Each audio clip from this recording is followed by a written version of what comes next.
Ah voilà, regardez-moi ça. Épreuve, c'est le truc qui vient de tomber, donc session 2023. Épreuve concours commun, CCP, 3A, donc le truc là où quasiment toutes les écoles d'ingénieurs recrutent, à part les épreuves, les écoles très réputées, genre Centrale, Mines, XENS.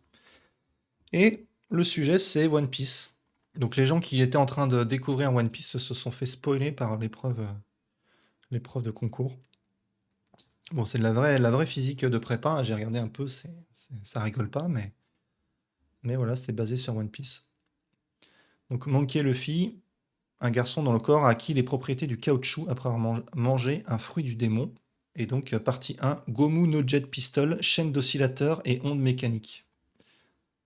C'est un peu improbable, mais voilà. Ils sont pris pour des youtubeurs qui font qui essayent de faire de la physique avec One Piece. Quelle idée.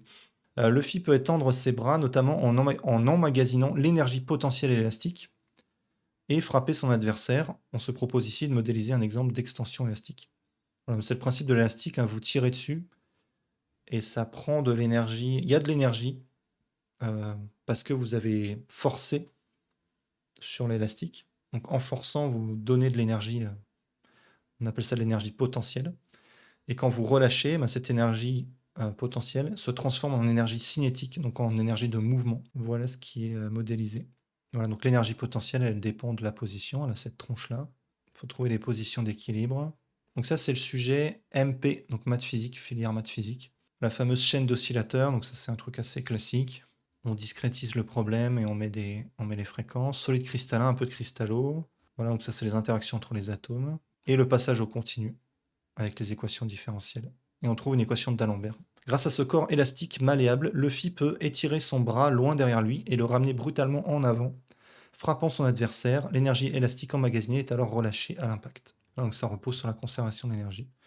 Alors je sais pas si c'est le scan qui est dégueulasse ou si le sujet était comme ça de base. NR, moi je l'appelle NR. Dans le manga papier, c'était NR. Il y a toujours ce problème en japonais pour le R qui se prononce presque comme un L. Et donc les traducteurs ne savent jamais s'ils doivent mettre un R ou un L.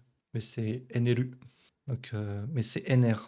Je pense que NL, c'est l'animé, mais le manga papier, c'est NR. Donc c'est l'antagoniste principal de l'arc Skype, quand ils font un bidonjour là. Et lui aussi, il a eu un fruit du démon, le Goro Goro Nomi, qui lui permet de produire de la foudre et du courant électrique en maîtrisant la formation de particules chargées.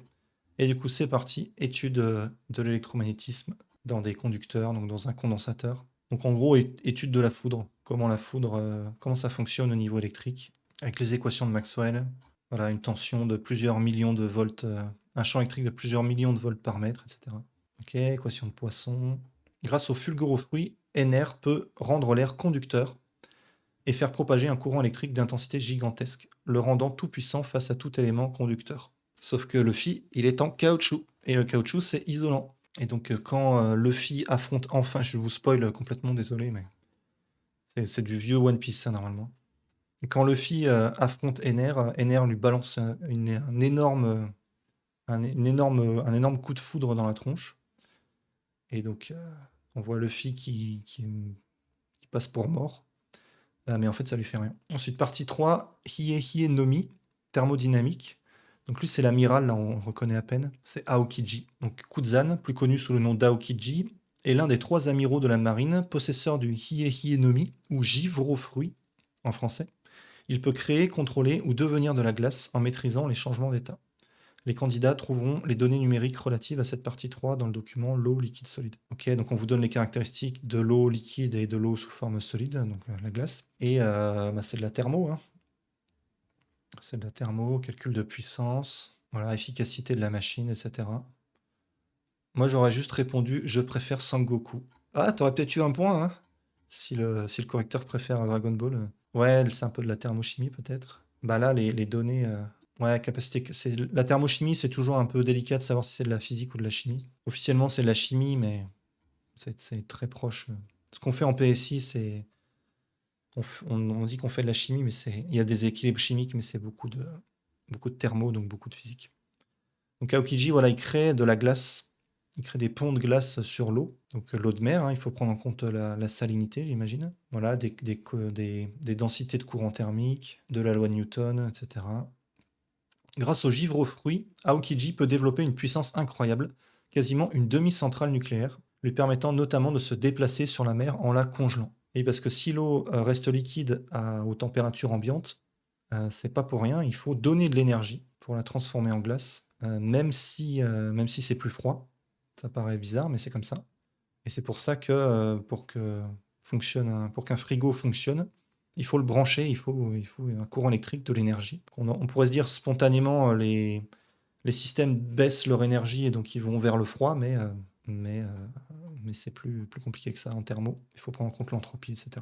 Jésus n'avait pas besoin, mais peut-être que Jésus était un amiral de la marine. Et peut-être qu'en fait, il y avait une fine couche de glace sous ses pieds. J'ai vu un truc où je crois qu'ils mettent une plaque de verre à la surface de l'eau et ils courent très très vite. Et t'as l'impression qu'ils marchent sur l'eau et les gens autour qui n'ont pas vu le dispositif pètent un câble. Je veux tellement voir une fanfiction Jésus amiral de la marine. Ah oui, non, là c'est.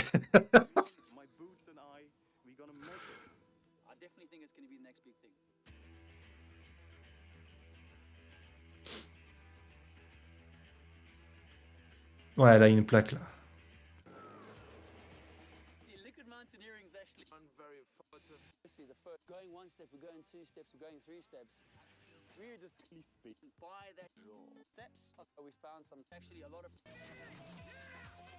Voilà. Bon, ça paraît quand même assez peu crédible. Mais les insectes y arrivent parce qu'ils sont tout petits et qu'il y a la tension de surface. Voilà, c'était assez marrant. Voilà, a type of pier under the water. Et c'est flexible, donc t'as quand même un petit peu de. C'est pas un truc ultra rigide. Donc t'as l'impression qu'il s'enfonce un petit peu quand même et qu'il marche sur l'eau. Mais voilà, c'était assez rigolo. Mais c'était un prank. Voilà, donc ça demande beaucoup de puissance de refroidir des objets. Donc ça, c'était MP. Alors on va juste regarder vite fait le PSI, puis après on va passer à autre chose. Donc là, quand on vous donne ça, là, on vous demande de choisir entre 4 valeurs. Vous dites, bah, je vais faire ça un peu au pif, au doigt mouillé. Mais non, non, non, vous allez page 16 et il y a toutes les grandeurs, vous pouvez faire les calculs exacts. Donc souvent, mes DS commencent par des consignes de propreté, encadrer les résultats, tout ça. Et malheureusement, il y a des élèves qui ne lisent pas ça et qui perdent des points de présentation bêtement. Et je leur dis, moi, j'ai quelques copies à corriger à chaque DS, ça va, mais un correcteur qui a des centaines et des centaines de copies, si c'est illisible, bah, vous allez perdre des points.